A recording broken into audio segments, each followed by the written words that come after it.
straight into a total game changer.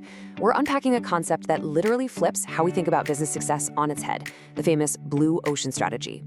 Look, if you're focused on discovering how to outsmart your competition instead of just, fiercely outspending them, you're in the exact right place. We're going to break down how the absolute best companies out there don't even bother competing. They just stop. Instead, they completely rewrite the rules of the whole game. Let's get into it.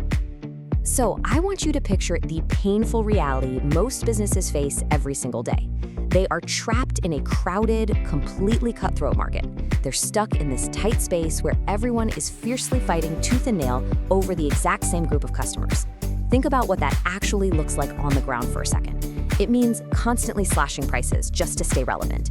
It means watching your profit margins shrink down to practically nothing, all because you've got to match every single discount your rival throws out there. Eventually, your product or service just turns into a commodity, totally indistinguishable from a dozen other companies doing the exact same thing. It's exhausting, right? It's brutal.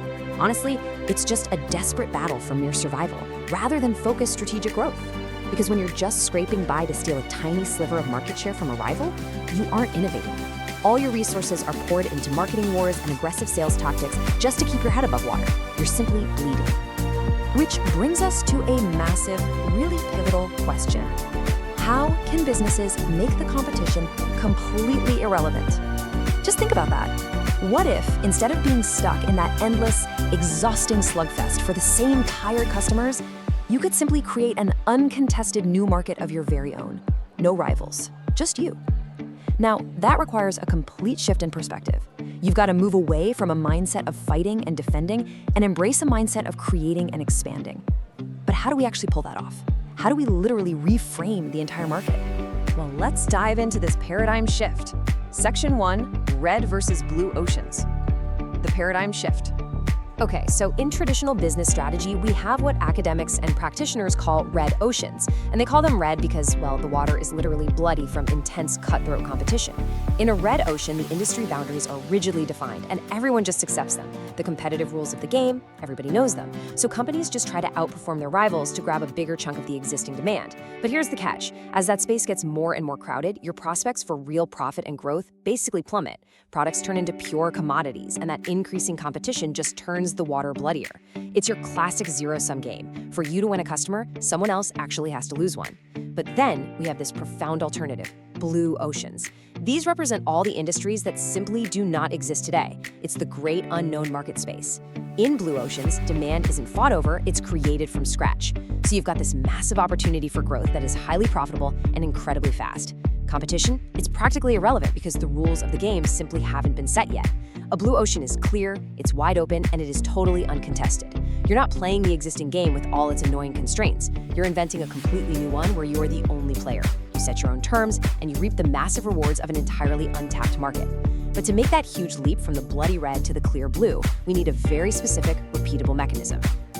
Which brings us to our next part. Section 2, the value innovation engine, the core component. Value innovation. This right here is the absolute core component of the blue ocean strategy used to successfully create new demand. And listen, this isn't just some fluffy corporate buzzword. This is the actual mechanical engine that makes leaping into a blue ocean possible. See, most traditional red ocean strategies tell you that a business has to make a fundamental choice. You either create high value at a really high cost, or you create reasonable value at a lower cost. It's widely considered this unavoidable, unshakable trade-off. But value innovation, it completely shatters that trade-off. Boom, gone. It happens when a company aligns innovation with utility, price, and cost positions, all at the exact same time. Basically, you are systematically driving costs down while simultaneously driving buyer value way up.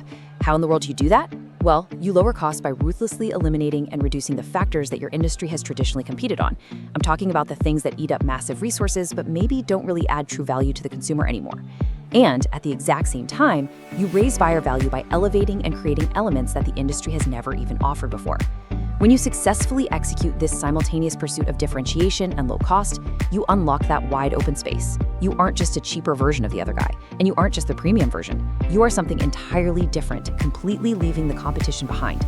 Let's move on and see how this builds when applied by major corporations. Section 3, real-world blue oceans. Corporate success stories. When we look at companies that have successfully created brand new demand out of thin air, two legendary examples brilliantly illustrate this value innovation strategy in action: Cirque du Soleil and Nintendo. Let's talk about Cirque du Soleil first. When they first came on the scene, the circus industry was a terribly bloody red ocean. You had Ringling Brothers and all these regional circuses fiercely fighting over a shrinking, totally distracted audience of kids. To compete, they relied on incredibly expensive animal acts, high-priced star performers, and just massive logistical costs. It was a brutal business model, super high costs and declining returns. So Cirque du Soleil didn't even try to out-circus Ringling. Instead, they fired up that value innovation engine. They completely eliminated the costly animal acts and the expensive star clowns. They dramatically reduced the danger and that traditional slapstick humor. And guess what? That drove their costs way, way down. Then, to drive value up, they brought in sophisticated elements from the theater. We're talking a compelling storyline, original artistic music, elegant dance. By doing this, they literally created a blue ocean. They targeted a completely new demographic, adults and corporate clients who were used to going to the theater. These folks were more than willing to pay a premium price, akin to a Broadway show ticket, for this completely unprecedented entertainment experience.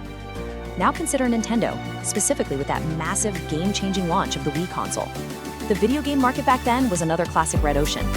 Sony and Microsoft were locked in this fierce, hyper-competitive arms race to build the absolute most powerful machine with the most advanced high-definition graphics, specifically targeting the hardcore gamer. Developing those powerful consoles was wildly expensive, and it absolutely squeezed their profit margins. Nintendo looked at that bloodbath and said, yeah, no thanks, we're not participating in that. They realized that those hyper-complex controllers and high-end graphics were actually a massive barrier to entry for non-gamers. So they eliminated the focus on processing power and bleeding-edge graphics that drastically lowered their manufacturing costs. But simultaneously, they created something completely new, the motion control wand. It was this entirely new way to interact with the screen that was intuitive, physical, and so easy for literally anyone to understand. You just swung it like a tennis racket. They created exceptional value for an entirely new, totally untapped audience. Families, the elderly, casual players who had never even picked up a traditional controller in their lives. Suddenly, you had grandpas playing virtual bowling in retirement homes. It was wild. Both of these companies completely bypassed the cutthroat competition. They didn't waste time fighting over existing demand. They applied value innovation to fundamentally change the rules of the game and charted their own course into highly profitable, totally uncontested waters. So, as we wrap up this explainer, I want to leave you with a rather provocative question to challenge how you view your own industry's competitive landscape.